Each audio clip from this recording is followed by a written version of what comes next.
Hello student, आप लोग कैसे हैं। आई होप आप लोग अच्छे होंगे, पढ़ाई कर रहे होंगे। तो फ्रेंड्स, आज की इस वीडियो में हम आपको बताने वाले हैं प्रश्नावली 6.3।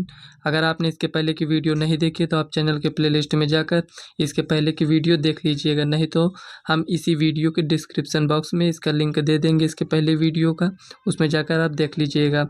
तो फ्रेंड्स, इसमें दिया है बताइए कि आकृति 6.34।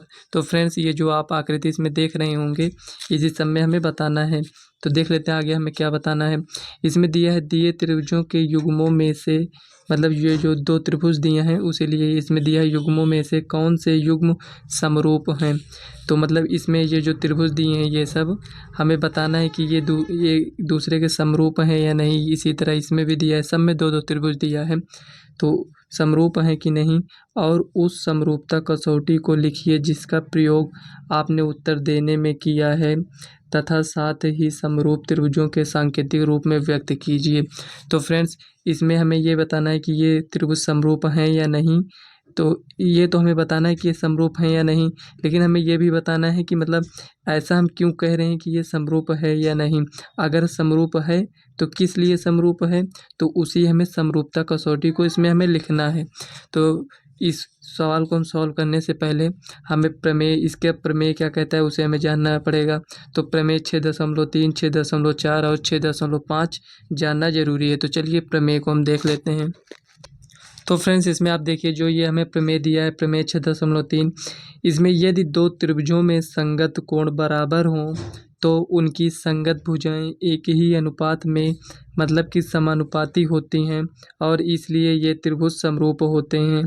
तो फ्रेंड्स, ये जो इसमें लिखा है, तो चलिए इसको हम समझ लेते हैं ये क्या लिखा है इसमें। तो फ्रेंड्स, इसमें हमें क्वेश्चन में कह रहा है यदि दो त्रिभुजों के संगत कोण, तो इसमें हम दो त्रिभुज बना लेते हैं। पहले एक त्रिभुज ये बन गया और एक त्रिभुज ये बन गया। तो इसमें हम नाम दे देते हैं ये ए, बी और सी, और इसमें पी, क्यू, आर ये हो गया। तो कह रहा है फ्रेंड्स, इसमें यदि संगत कोण बराबर होते हैं तो त्रिभुज की संगत भुजाएं समानुपाती होती हैं। तो मान लीजिए ये कोण इसके बराबर है और ये कोण इसके बराबर है और ये कोण इसके बराबर है। तो ये कोण इसके बराबर, ये कोण इसके बराबर, ये कोण इसके बराबर है।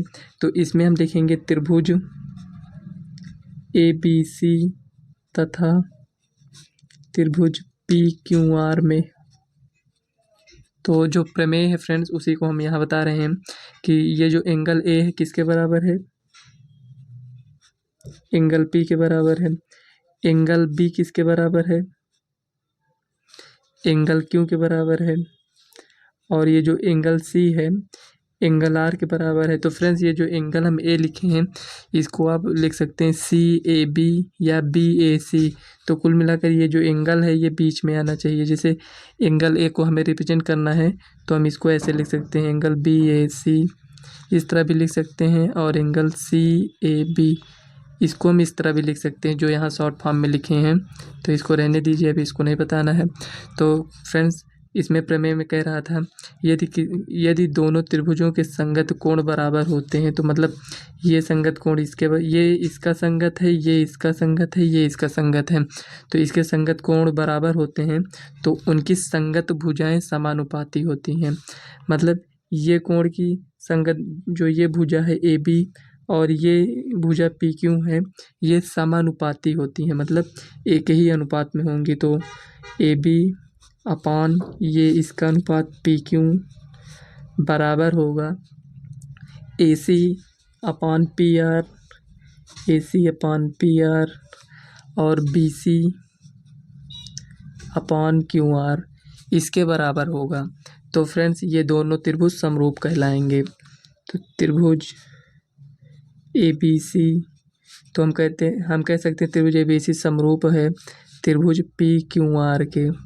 तो फ्रेंड्स, यहाँ आप ये बात ज़रूर ध्यान दीजिएगा कि यहाँ एंगल ए किसके बराबर है, एंगल पी के। एंगल बी किसके बराबर है, एंगल क्यू के। एंगल सी किसके बराबर है, एंगल आर। तो त्रिभुज ए बी सी लिखे हैं, तो त्रिभुज ए बी सी में ये लिखे हैं एंगल क्या है, पी क्यू आर। तो यहाँ लिखें त्रिभुज पी क्यू आर समरूप होंगे। तो ये जो एंगल है, तो ये आपका त्रिभुज किस रूप में समरूप हुआ है, तो हमें इसमें क्या दिया है, एंगल दिया है। तो ये समरूपता कसौटी हो जाएगा आपका एंगल एंगल एंगल मतलब कोण कोण कोण समरूपता कसौटी से, कसौटी से। तो फ्रेंड्स यहाँ तो आपको समझ में आ ही गया होगा। तो चलिए आगे आप देख लेते हैं दूसरा प्रमेय क्या है 6.4। तो फ्रेंड्स यहाँ में प्रमेय दिया है 6.4। यदि दो त्रिभुजों में एक त्रिभुज की भुजाएं दूसरे त्रिभुज की भुजाओं के समानुपाती अर्थात मतलब एक ही अनुपात में हो तो उनके संगत कोण बराबर होते हैं और इसलिए दोनों त्रिभुज समरूप होते हैं। तो फ्रेंड इसके पहले अभी जो आपने देखा प्रमेय 6.3 ये उसी का अपोजिट इसमें दिया है। उसमें कोण दिया था, इसमें भुजा दिया है। जब जो मतलब 6.3 प्रमेय था उसमें जब कोण का अनुपात बराबर, कोण मतलब जब बराबर होंगे तो उनकी संगत भुजाएं समानुपाती होंगी। तो उसी को इसमें दिया है, जब भुजाएं समानुपाती होंगी तो उनके संगत कोण बराबर होंगे, तो उसी को इसमें दिया है। तो चलिए इसी को भी समझ लेते हैं। तो फ्रेंड्स यहाँ हम दो त्रिभुज बना लेते हैं।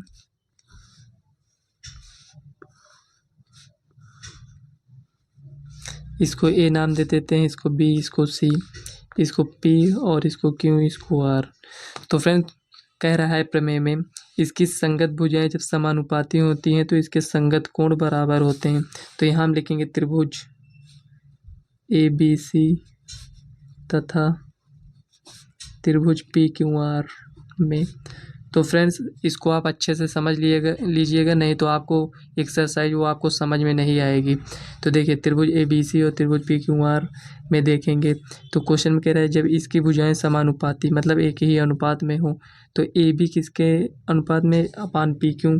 तो यहाँ A B upon P Q बराबर है किसके, A C upon P R, A C upon P R बराबर बी सी अपान क्यू आर। तो फ्रेंड्स क्वेश्चन में हमें इतना ही कहा है, ये जो दिया है मतलब प्रमेय कि जब इसकी संगत भुजाओं का अनुपात बराबर होगा तो इसके संगत कोण भी बराबर होंगे। मतलब ये इसके बराबर होगा, ये इसके बराबर होगा और ये इसके बराबर होगा। तो यहाँ एंगल ए बराबर होगा एंगल पी के और एंगल बी बराबर होगा एंगल क्यू के और एंगल आर बराबर होगा एंगल सी, यहाँ इसको लेंगे तो एंगल सी बराबर होगा एंगल आर के। ये हो गया, तो ये बराबर हो गया। तो इसमें हमें क्या दिया था त्रिभुज ए बी सी और त्रिभुज पी क्यू आर में, तो ये किससे समरूप हुआ है। तो यहाँ हम कह सकते हैं त्रिभुज की जो भुजाएं अनुपातिक दिया हैं तो त्रिभुज ए बी सी समरूप होगा त्रिभुज पी क्यू आर के। किस समरूपता कसौटी से होगा, भुजा भुजा भुजा मतलब कि यस यस यस समरूपता कसौटी से, कसौटी से। ये हो गया।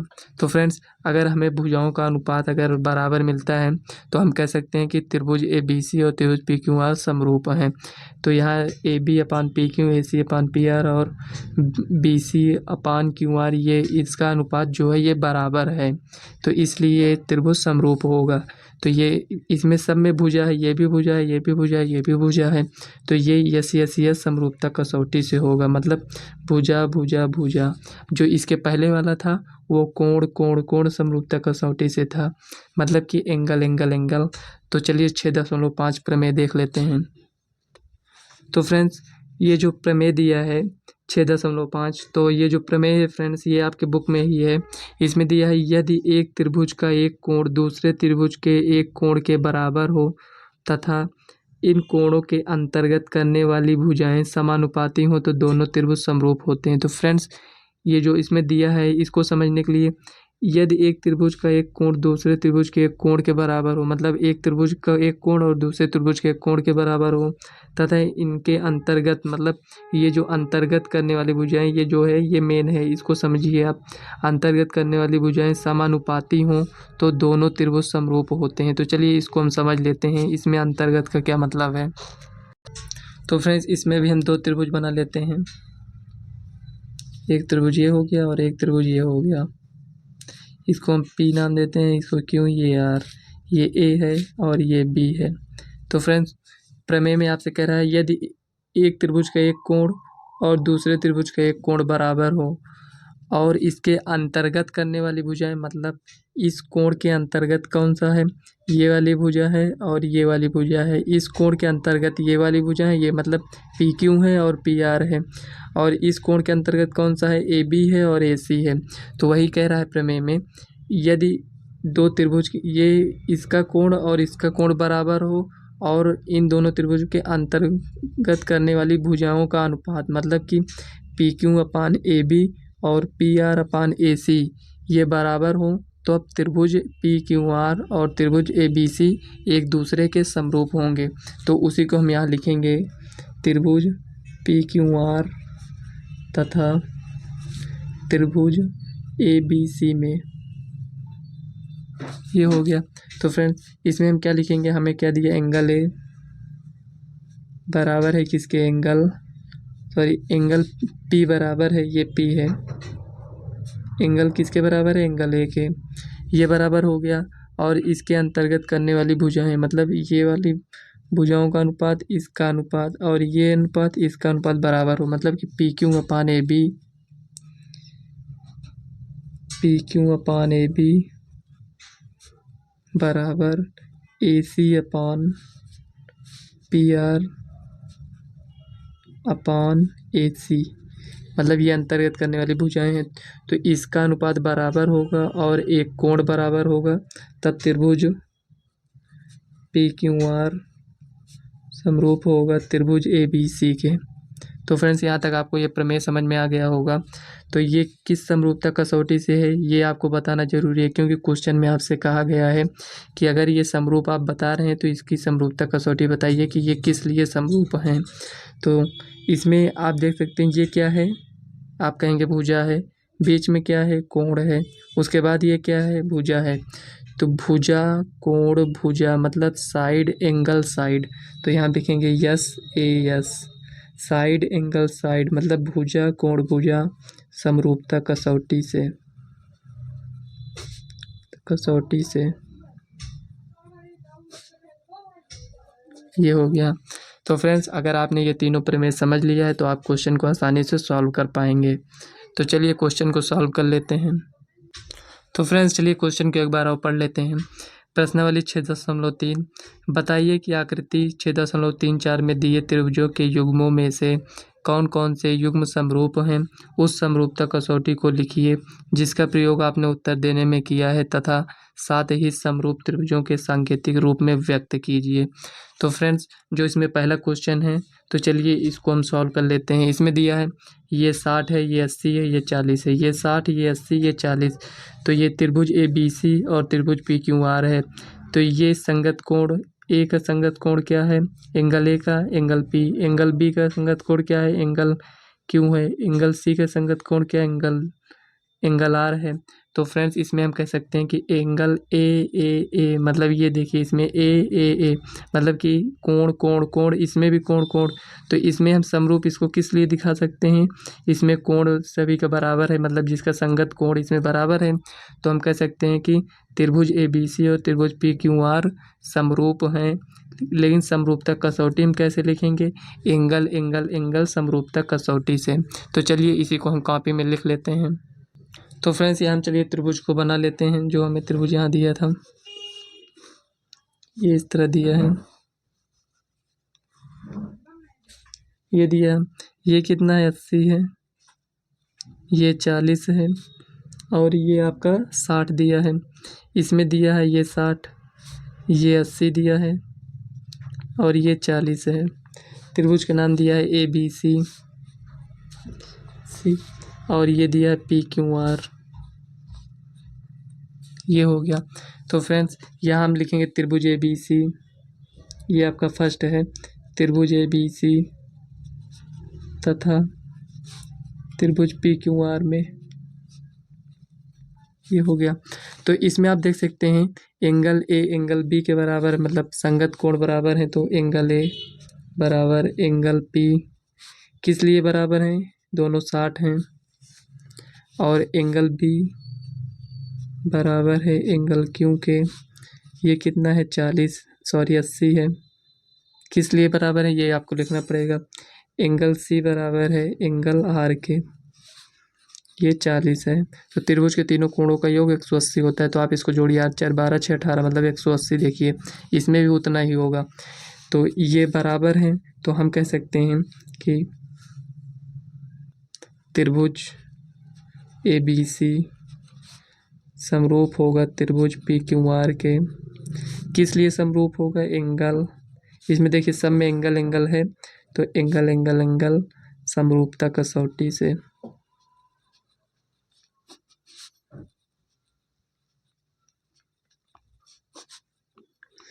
तो फ्रेंड्स यहाँ आपको समरूप दिखाने के लिए एक बात माइंड में रखना कि ये जो ABC लिखे हैं और त्रिभुज PQR लिखे हैं, तो A का मतलब क्या होता है? P। तो A से हमें ये पता चलता है अगर एंगल A किसके बराबर हो सकता है? एंगल P के। एंगल B किसके बराबर होगा? एंगल Q के। तो यहाँ आप देख सकते हैं एंगल B बराबर होगा एंगल Q। तो हमें इसी टाइप से इसको लिखना पड़ेगा। अगर आप उल्टा सीधा लिख देते हैं तो आपकी सवाल गलत हो जाएगी। तो चलिए नेक्स्ट क्वेश्चन देख लेते हैं जो दिया है, उसको हम यहाँ पर नोट कर लेते हैं। तो देखिए फ्रेंड्स, यहाँ हमने दूसरा क्वेश्चन नोट कर लिया है। इसमें हम ये नहीं लिख सकते कि त्रिभुज ABC तथा त्रिभुज PQR में, ये हम नहीं लिख सकते। अगर ऐसा हम लिखेंगे तो हमारी सवाल गलत हो जाएगी। तो आप यहाँ देखेंगे कि हम यहाँ क्या देखते हैं, इसमें हमें कोण नहीं दिया है, तो चलिए कोण से हम नहीं देखेंगे, हम भुजा देखेंगे। तो भुजा इसमें 2 है, इसमें 6 है, इसमें 3 है, इसमें 5 है, इसमें 2.5 है, इसमें 4 है। तो हमें इससे नहीं मतलब है, हमें देखना है इसका अनुपात। तो ये 2 2 दूनी 4, 3 दूनी 6 और 2.5 दूना 5। तो हम देख रहे हैं सबका दुगना इसमें है, तो इसको हम कैसे लिखेंगे? तो यहाँ देखिए AB है, तो यहाँ हम लिखेंगे त्रिभुज ABC तथा त्रिभुज। तो यहाँ हम त्रिभुज ABC लिखे हैं, मतलब AB 2 है, तो यहाँ हम क्या लिखेंगे, हमें ये देखना है। तो आप देख सकते हैं कि ये 2 है तो ये 4 है, मतलब ये इसका दुगना है। तो यहाँ हम PQR ये नहीं लिख सकते हैं, यहाँ हम लिखेंगे त्रिभुज QRP, ये लिखेंगे। तो आप देख सकते हैं कि AB, ये AB लिखे हैं तो QR लिखेंगे। तो AB ये है, QR ये है, तो यहाँ AB upon QR equal to AB कितना है? 2, QR कितना है? 4 बराबर 1/2 ये हो गया। यहाँ पर ये AB अपान QR 2/4 हमारे पास कितना है? इसका अनुपात 1/2 आ गया। अब इसके बाद देखिए AB ले चुके हैं, अब BC लेंगे। यहाँ से देखिए एक को छोड़ने के बाद BC ले रहे हैं, तो यहाँ पर भी R और P लेंगे। तो यहाँ लिखेंगे BC अपान RP है, तो यहाँ लिखेंगे RP। तो फ्रेंड्स इसको हम चाहते तो यहाँ जो ये लिखे हैं ABC, इसको हम लिख सकते थे PQR लिख सकते थे, लेकिन ये अगर यहाँ पर हम PQR लिख देते तो हमारी सवाल ये गलत हो जाती। तो ये जो समरूप रहता है इसमें यही ध्यान देना रहता है आपको। तो BC अपान RP, तो BC कितना है? यहाँ देखिए BC 2.5 है, RP कितना है? ये है 5, तो 2.5 दूना 5, तो 1/2 बराबर 1/2 आ गया हमारे पास। अब देखिए AB हो गया और BC हो गया, आप क्या लेंगे? अब AC लेंगे। तो कहाँ है AC? ये है, और A लिए हैं, C लिए हैं, बीच का छोड़ दिए हैं, तो इसमें भी ये बीच को छोड़ देंगे, तो QP लेंगे। तो इसको उसी तरह सॉल्व करेंगे। तो यहाँ लिखेंगे AC अपान QP। तो आप देख सकते हैं AC कितना है, यहाँ ये 3 है, तो यहाँ 3 लिखेंगे। QP कितना है? Q और P कहाँ है? देखिए QP ये 6 है, तो यहाँ लिखेंगे 6। तो 3 दूना 6, 1/2 इक्वल टू 1/2 ये हो गया। तो आप इसमें कह सकते हैं कि इसमें ये जो दिया है, तो AB अपान QR बराबर है किसके?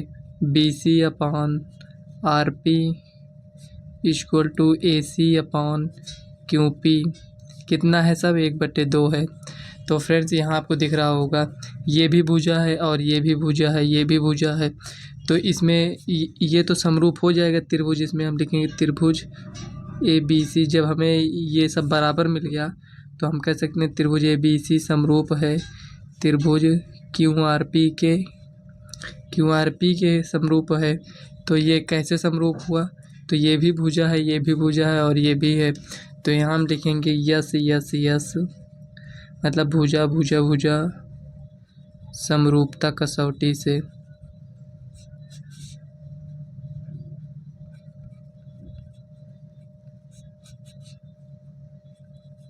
तो फ्रेंड्स हम आशा करते हैं आपको ये वाली सवाल समझ में आई होगी। तो चलिए देख लेते हैं नेक्स्ट क्वेश्चन क्या दिया है। तो फ्रेंड्स यहाँ तीसरा क्वेश्चन ये जो दिया है इसमें जो आपका त्रिभुज दिया है इसमें लिखा है LMP और ये दिया है त्रिभुज DEF। ये दिया है 2.7, ये दिया है 2 और ये 3, ये 4 दिया, ये 6 और ये 5। तो यहाँ हमें देखना है कि हम कौन सा त्रिभुज लें। इसमें यहाँ से नेम स्टार्ट करें या यहाँ से या यहाँ से। तो आप देख सकते हैं कि ये जो 2 है, 2 का दुगुना यहाँ क्या है 4, यहाँ 3 है, 3 का दुगुना क्या है 6, यहाँ 2.7 है लेकिन इसका दुगुना ये नहीं है, लेकिन ये दोनों तो दुगुना मिल रहा है। तो हम ऐसा करेंगे यहाँ से त्रिभुज स्टार्ट करेंगे, त्रिभुज MPL और त्रिभुज EDF। तो यहाँ हम लिखेंगे त्रिभुज MPL तथा त्रिभुज EDF में ये हो गया। तो यहाँ हम देखेंगे इसको दोनों को लेंगे यहाँ पर। तो यहाँ लिखेंगे MP अपान, ये दोनों को लिए हैं तो ये दोनों को इसमें लेंगे तो ED। MP कितना है 2, ED कितना है 4, तो 1/2 आया, ये हो गया। अब PL लेंगे तो PL अपान DF।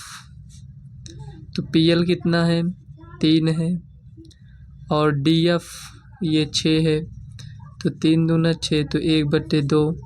यहाँ पर भी आपका 1/2 आया और यहाँ पर भी 1/2। तो तीसरा चेक करते हैं क्या वो 1/2 आता है, तो देखते हैं। तो तीसरा क्या है MP है, तो यहाँ तीसरा क्या है LM है या ML है। तो देखिए इसमें क्या है, M के बाद एक छोड़कर L है, तो इसमें भी एक छोड़कर F को लिखेंगे। तो यहाँ लिखेंगे ML अपान EF लिखेंगे, इसको लिखेंगे EF। तो देखिए ML कितना है, ML 2.7 है और EF कितना है 5 है। तो फ्रेंड्स इसमें आपको यही समझना है कि मतलब अगर ये दोनों को ले रहे हैं इसमें, तो इसमें भी यही दोनों को लेना है, ये दोनों को ले रहे हैं तो इसमें भी यही दोनों को लेना है। अगर एक गैप कर रहे हैं तो इसमें भी गैप होना चाहिए, उसी हिसाब से हमें त्रिभुज लेकर इसमें चेक करना पड़ता है। अगर आप इसमें गलत लिखेंगे तो आपकी सवाल गलत हो जाएगी। तो ये हो गया। तो आप इसमें देख सकते हैं कि 1/2 1/2, क्या इसको अगर हम डिवाइड करेंगे मतलब 2.7 है, ये 5 है, तो इसका अगर दुगुना देखें तो 54 होना चाहिए, मतलब 5.4 होना चाहिए, लेकिन इसमें तो 5 है। तो यहाँ हम देख सकते हैं कि MP अपान ED बराबर है PL upon DF not equal है ML अपान EF। तो फ्रेंड्स समरूप होने के लिए आपका ये जो यहाँ बराबर है यहाँ भी बराबर होना चाहिए, लेकिन इसमें 2 में ही बराबर है, ये बराबर नहीं है। तो हम कह सकते हैं अतः त्रिभुज MPL तथा त्रिभुज EDF समरूप नहीं है।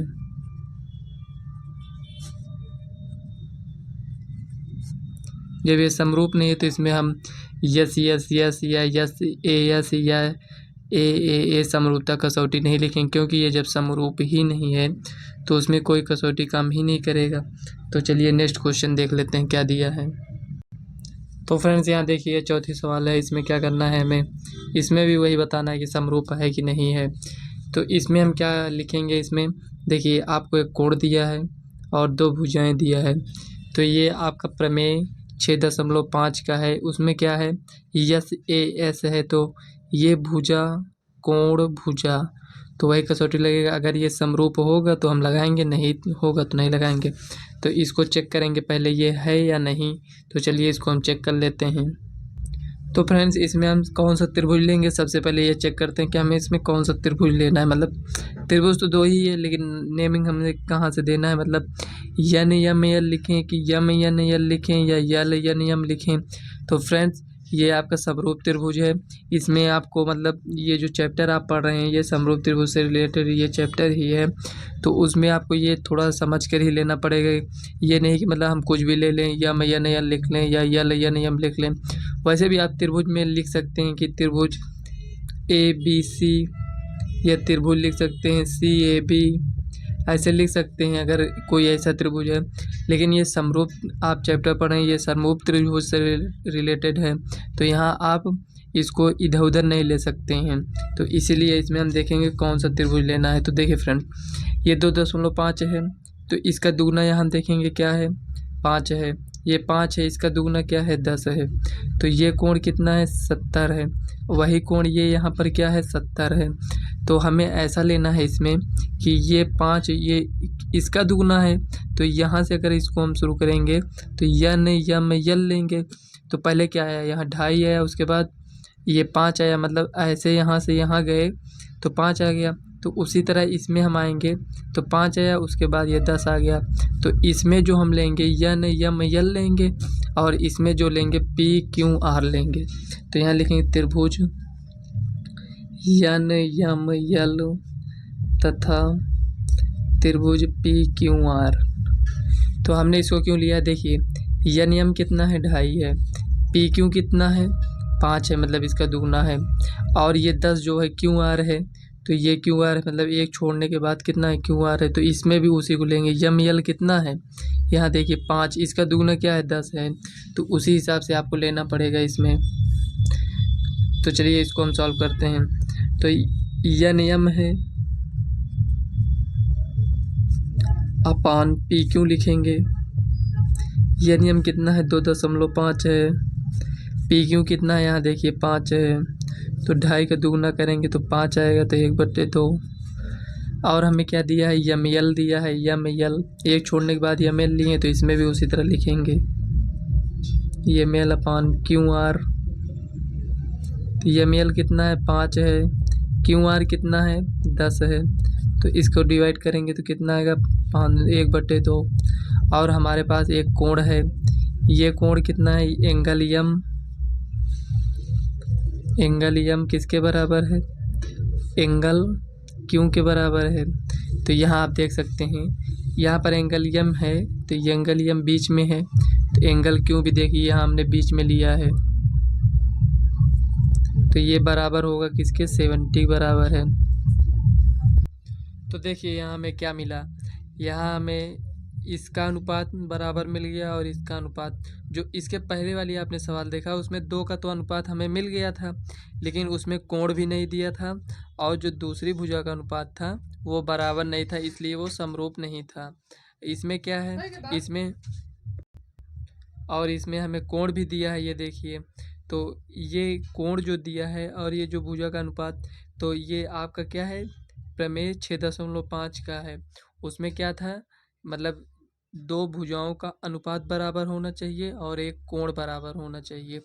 तो 2 भुजाओं का अनुपात तो ये हमें बराबर मिल गया, और एक कोण भी बराबर मिल गया, तो ये दोनों त्रिभुज हम कह सकते हैं कि ये समरूप हैं। तो यहाँ हम लिखेंगे अतः त्रिभुज यन यम यल तथा त्रिभुज पी क्यू आर समरूप हैं।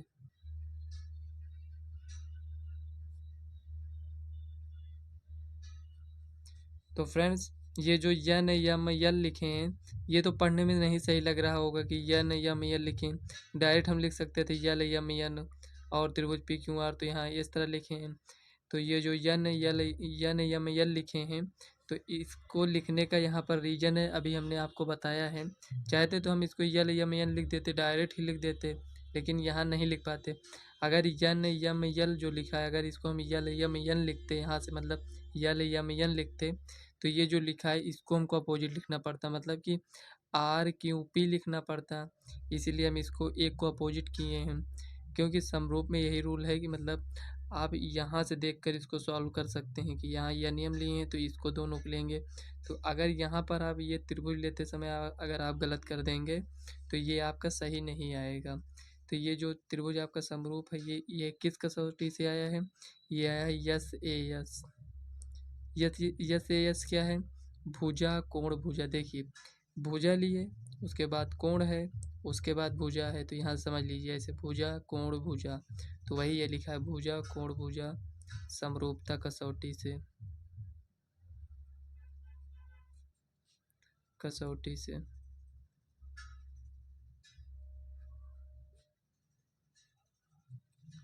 तो फ्रेंड्स ये आपको समझ में आया होगा। अगर वीडियो आपको पसंद आए तो वीडियो को लाइक कर दीजिए। आप लोग वीडियो को लाइक नहीं करते हैं। तो चलिए नेक्स्ट क्वेश्चन देख लेते हैं क्या दिया है। तो फ्रेंड्स इस क्वेश्चन को देखिए, 5वां क्वेश्चन है। इसमें दिया है ABC में ये 2.5 दिया है, ये 3 दिया है, एक कोण 80 दिया है। इसमें देखिए इसका दुगुना कितना है, यहाँ 5 दिया है और इसका दुगुना यहाँ 6 दिया है। एक कोण भी 80 है, तो ये समरूप है आपका। लेकिन आप इसमें ध्यान दीजिए कि ये समरूप नहीं है। इसमें हम आपको एक प्रूफ देंगे कि ये समरूप नहीं है। देखिए हम त्रिभुज लेते हैं ABC, या हम त्रिभुज ABC लेते हैं, तो देखिए ए से चलते हैं तो यहाँ क्या आता है 2.5, 2.5 का दुगुना यहाँ पर क्या है 5 है। तो इस कोण से हम चलते हैं तो यहाँ से हम चलेंगे, इसका दुगुना यहाँ पर हमें 5 दिख रहा है, तो यहाँ से हम ए से चल रहे हैं तो ए के बाद बी पर गए तो यानी 2.5 के दुगुने इसमें जाएंगे, तो यफ से हम इसमें नहीं आएंगे। 2.5 का दुगुना क्या है, ये 5 है, तो यफ डी ई में आएंगे। तो यहाँ हम लेंगे त्रिभुज ABC तथा त्रिभुज FDE में। हम आपको इसका प्रूफ देंगे कि मतलब ये समरूप क्यों नहीं है। तो देखिए हम ABC लिए हैं, FDE लिए हैं। आप चाहते तो इसको दूसरी तरह से भी लिख सकते थे। यहाँ से हम लिख सकते थे, देखिए BAC लिख देते। मान लीजिए BAC लिखते तो कोण क्या है, बीच में आ रहा है, तो इसमें भी कोण बीच में आना चाहिए। तो कहने का मतलब DFE लिखते, मतलब DFE कोण देखिए बीच में आया और ये 5 इसके बाद आया है। मतलब कि आप समझने का प्रयास करिए। BAC में गए तो ये देखिए B के बाद A में गए तो ये 2.5 मिल गया, तो जो इस त्रिभुज में है इसका दुगुना हमें मिलना चाहिए। तो यहाँ से हम कोण में गए हैं ना, तो यहाँ से हम जाएंगे, यहाँ से DFE, तो DFE, तो ये त्रिभुज भी आप ले सकते हैं, मतलब BAC लेंगे तो आपको त्रिभुज इसमें लेना पड़ेगा DFE, ये वाला त्रिभुज लेना पड़ेगा। अब त्रिभुज ABC लिए हैं तो कोण को पहले लिए हैं, तो इसमें भी कोण को पहले लेना पड़ेगा आपको FDE। तो मतलब कहने का मतलब, हमारे बताने का मतलब ये था कि जरूरी नहीं है कि हम ये जो त्रिभुज लिए हैं आप भी इसी तरह लीजिए। आप जिस तरह भी बताए उस तरह भी आप त्रिभुज ले सकते हैं। तो देखिए इसको समझते हैं। AB है तो AB का अनुपात देखेंगे, AB FD लिखेंगे बराबर, AB कितना है 2.5 है। अभी आप देखेंगे ये समरूप के लिए ये पर्याप्त नहीं होगा इतना, ये जो दिया है। FD कितना है, ये FD 5 है। चलिए यहाँ तो मिल गया हमें 1/2, ये हो गया। अब हम देखते हैं BC, यहाँ ये है तो BC, एक को छोड़कर BC लिए हैं ना, तो यहाँ पर लिखते हैं BC, ये हो गया। अब BC लिए तो यहाँ हम क्या लेंगे, DE लेंगे, DE लेंगे। तो क्या BC तो हमें पता है, क्या यहाँ पर हमें DE पता है? DE नहीं पता है। तो आप देख सकते हैं BC ये तो पता है लेकिन DE हमें नहीं पता है।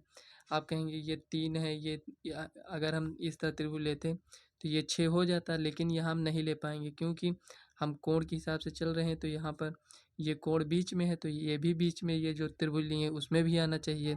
तो यहाँ पर ये पर्याप्त नहीं है। और एक कारण ये हो सकता है आपका, ये एंगल बराबर भी नहीं होगा, एक इसमें दिया एक इसमें दिया है। क्यों नहीं बराबर होगा ये समझ लीजिए। देखिए यहाँ कोण 80 है, आप कहेंगे यहाँ पर भी कोण 80 है, ठीक है, ये दोनों 80 80 है, लेकिन आप देखिए ये इसको अगर हम ऐसे करते हैं यहाँ पर, यहाँ आप समझ लीजिए ऐसे जो है इस तरह बना है, ये कितना है 80 है, ये 80 है, ये कितना है 2.5 है, ये हो गया।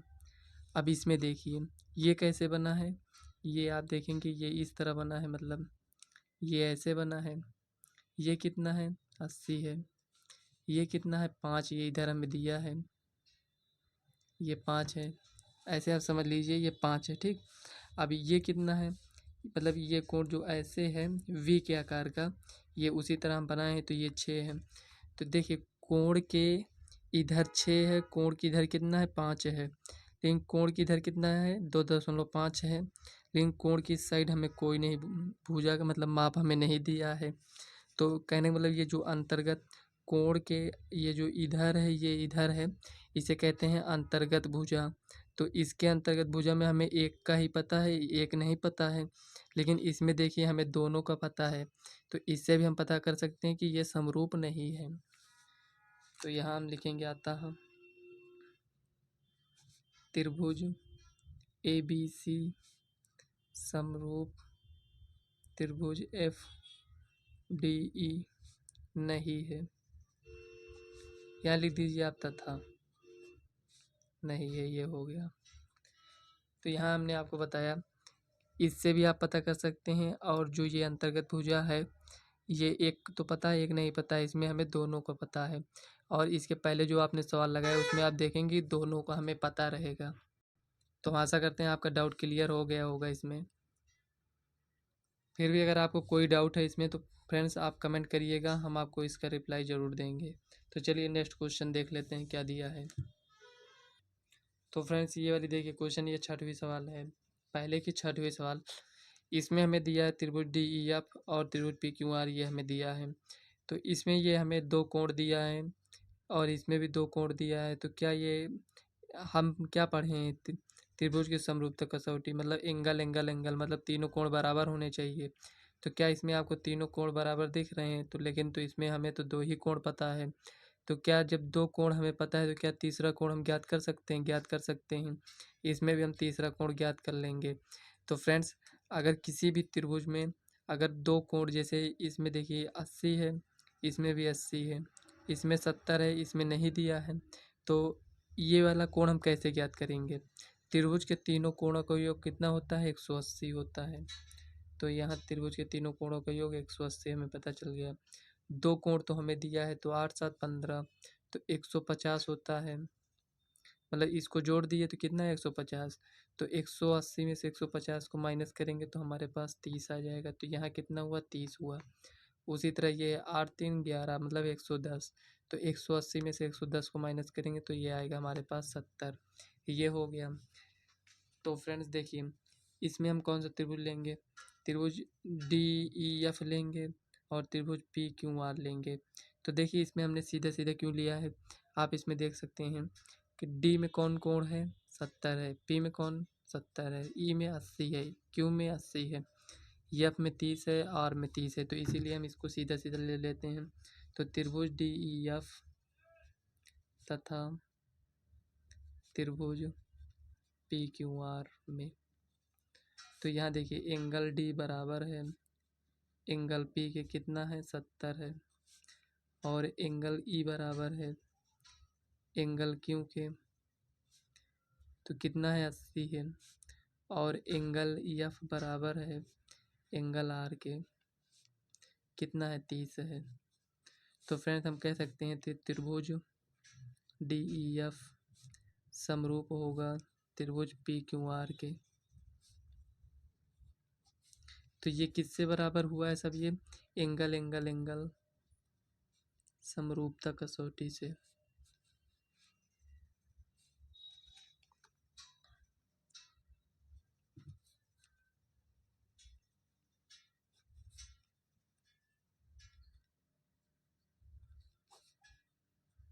ये हो गया फ्रेंड्स।